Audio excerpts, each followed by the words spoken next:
وقت نماز آ رہا ہے، اس سے قبل ہمیں دو شاعروں کو سننا ہے. دونوں شخصیات نہایت محترم ہیں، یعنی محترم واصف فاروقی صاحب، اس سے قبل ڈاکٹر رضا مورانوی صاحب، جن کا نام محتاج تعارف نہیں ہے کسی بھی طرح ہمارے لیے. ہم ان کا استقبال کرتے ہیں، مائک پہ ان کو دعوت دیتے ہیں اپنے استاد اقبال میسر کے اس شعر کے ساتھ کہ وقت نے اپنی کسوٹی پر بہت پرکھا مجھے، وقت نے اپنی کسوٹی پر بہت پرکھا مجھے، تھا میں سونا اس لیے کہنا پڑا سونا مجھے.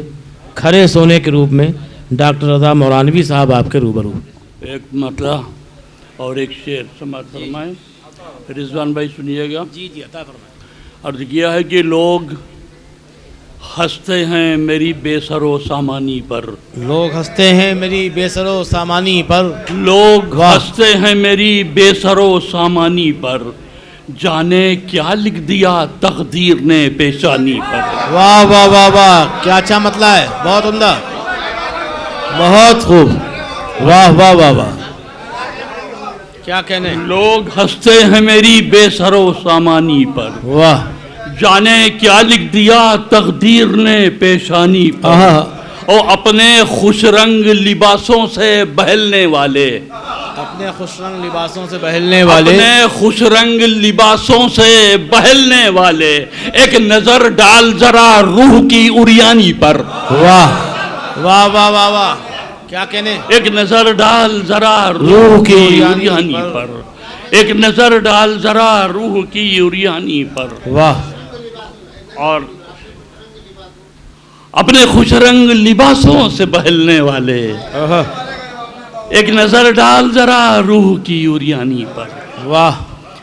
مطلع حاضر کر رہا ہوں کہ مدتیں ہو گئیں اب گھر کی طرف لوٹ چلو، مدتیں ہو گئیں اب گھر کی طرف لوٹ چلو، مدتیں ہو گئیں اب گھر کی طرف لوٹ چلو، بادلو آؤ سمندر کی طرف لوٹ چلو. واہ.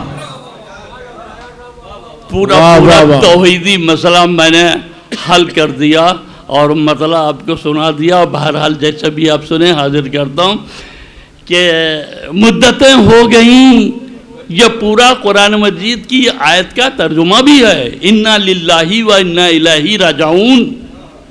مدتیں ہو گئیں اب گھر کی طرف لوٹ چلو، بادلو آؤ سمندر کی طرف لوٹ چلو، بادلو آؤ سمندر کی طرف لوٹ چلو. شعر سنیے گا، حاضر کر رہا ہوں ڈاکٹر صاحب کہ بادلو آؤ سمندر کی طرف لوٹ چلو، اور زندگی برف ہے ایک روز پگھل جائے گی. واہ. زندگی برف ہے، زندگی برف ہے ایک روز پگھل جائے گی، تم مجاہد ہو تو خنجر کی طرف لوٹ چلو. یہ بھی قرآن مجید کی آیت ہے کہ شہید کو ہرگز مردہ تصور مت کرنا، یہ زندہ ہیں اور اپنے اللہ کی طرف سے رزق پاتے ہیں.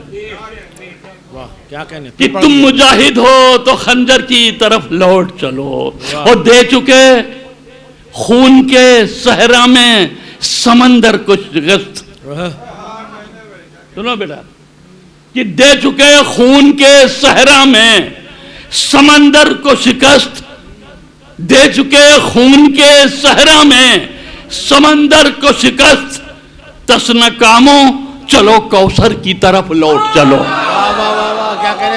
دے چکے خون کے صحرا میں سمندر کو شکست، تسن کاموں چلو کوثر کی طرف لوٹ چلو، تسن کاموں چلو کوثر کی طرف لوٹ چلو. اور یہ بڑے لوگ مخاطب نہیں ہوں گے تم سے، یہ بڑے لوگ مخاطب نہیں ہوں گے تم سے، اب رضا اپنے برابر کی طرف لوٹ چلو. کیا کہنے بھائی، کیا کہنے. یہ بڑے لوگ مخاطب نہیں ہوں گے تم سے، اب رضا اپنے برابر کی طرف لوٹ چلو، اب رضا اپنے برابر کی طرف لوٹ چلو. ایک غزل کے چند اشعار حاضر کیے دیتا ہوں. واہ واہ واہ واہ. کوثر والا پھر پڑھ دیجئے، کوثر والا. کہ دے چکے خون کے صحرا میں سمندر کا شکست، تسنا کاموں چلو کوثر کی طرف لوٹ چلو، تسنا کاموں چلو کوثر کی طرف لوٹ چلو. اور شعر سنیں، حاضر کرتا ہوں، مطلب حاضر کرتا ہوں کہ کوئی آواز سلاسل نفخاں ہے کیا ہے،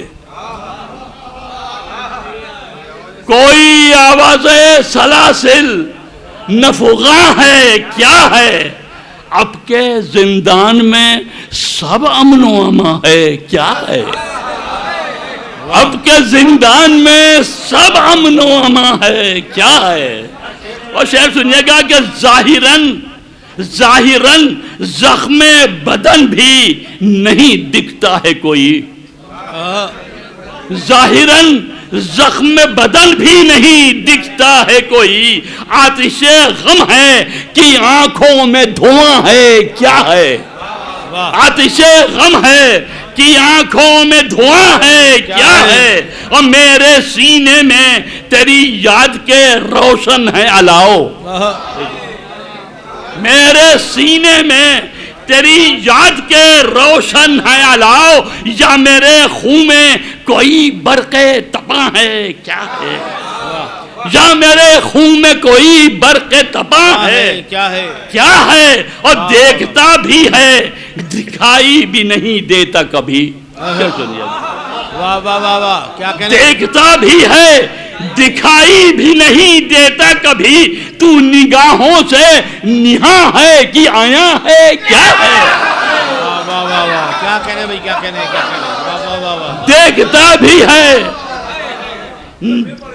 دیکھتا بھی ہے دکھائی بھی نہیں دیتا کبھی، تو نگاہوں سے نہاں ہے کہ آیا ہے کیا ہے، تو نگاہوں سے نہاں ہے کہ آیا ہے کیا ہے. اور شعر سنیے گا، شعر سنو کہ کون دیتا ہے شب و روز دعائیں مجھ کو، کون دیتا ہے شب و روز دعائیں مجھ کو، کون دیتا ہے شب و روز دعائیں مجھ کو، میرے اندر کسی مظلوم کی ماں ہے کیا ہے، واہ واہ واہ واہ، کیا کہنے میرے اندر بہت خوب، واہ واہ واہ، کون دیتا ہے شب و روز دعائیں مجھ کو، میرے اندر کسی مظلوم کی ماں ہے کیا ہے. اور شعر سنیے گا کہ بارش نور سے مقتل کا بدن بھیگا ہے، بارش نور سے مقتل کا بدن بھیگا ہے، ایک سورج سا سرے نو کے سنا ہے کیا ہے، ایک سورج سا سرے نو کے سنا ہے کیا ہے. اور شعر سنیے گا، ایک شعر میں چاہتا ہوں آپ کی دعائیں کہ فرش زندہ پہ چمکتے ہیں کئی نقش ابھی، فرش زندہ پہ چمکتے ہیں کئی نقش ابھی، جانے سجاد کے سجدوں کا نشان ہے کیا ہے، جانے سجاد کے سجدوں کا نشان ہے کیا ہے. اور شعر سنیے گا کہ کھینچ لیتا ہے جہنم سے خطا کاروں کو، سنیے گا رزومیہ، کہ کھینچ لیتا ہے جہنم سے خطا کاروں کو، اے مؤذن تیری آواز اذاں ہے کیا ہے، اے مؤذن تیری آواز اذاں ہے کیا ہے. اور میرا دنیا میں محبت کے سوا کوئی نہیں، میرا دنیا میں محبت کے سوا کوئی نہیں، کوئی نہیں، مجھ کو معلوم نہیں کون کہاں ہے کیا ہے، مجھ کو معلوم نہیں کون کہاں ہے کیا ہے. اور آخری شعر، اس کے بعد مقطع حاضر کرتا ہوں کہ یہ شعر بھی سمجھ لیے کہ آپ لوگ کے خیر بار وسیع نظری ہے.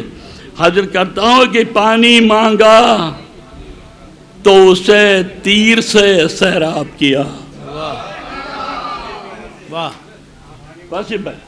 پانی مانگا تو اسے تیر سے سیراب کیا، کوزہ آب میرے خون سے گراں ہے. کیا ہے؟ کوزہ آب میرے خون سے گراں ہے. کیا ہے؟ اور کیسی رونق ہے رضا دل کے عزا خانے میں. کیسی رونق ہے رضا دل کے عزا خانے میں. کربلا جیسی کوئی اور جنا ہے. کیا ہے؟ بہت بہت شکریہ. بہت خوب سے ہی بہتر جناب ڈاکٹر رضا مورانوی صاحب. انہوں نے بالکل آخر میں، ان کا نام اس لیے بھی ہونا چاہیے ڈاکٹر رضا مورانوی صاحب کا کہ وہ اس منزل میں ہیں کہ سرپرستی فرمائیں. دوسری بات یہ ہے کہ جو ہم لوگ شاعری کرتے ہیں تو اس میں پیشکش کی کہیں نہ کہیں کمی رہتی ہے.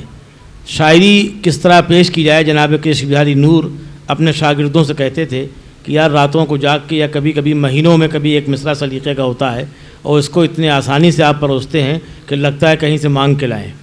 تو ڈاکٹر رضا مورانوی صاحب نے بتایا کہ یہ شاعری، جو شاعری اپنی ہوتی ہے اسے کیسے پڑھا جائے اور جو دوسروں کی ہوتی ہے اسے کیسے پیش کیا جائے. تو ان جیسے شعراء کا وجود اس لیے بھی ضروری ہے کہ ہم دیکھیں کہ کس طرح مصرعے میں بھاؤ پیدا کیا جاتا ہے، کس طرح کیفیت پیدا کی جاتی ہے. تیر اگر کہا جائے تو تیر لگے کہ تیر مار دیا، تلوار کہا جائے تو لگا کہ تلوار سے کاٹ دیا، خوشبو کہا جائے تو لگے کہ خوشبو بکھر گئی. یہ فن ہمیں بتایا ڈاکٹر رضا مورانوی صاحب نے. اس کے لیے ہم آپ کے شکرگزار ہیں اور دعا کرتے ہیں کہ اللہ تعالیٰ ان کو سلامت رکھے، ان کا سایہ ہمارے سروں پہ برقرار رکھے.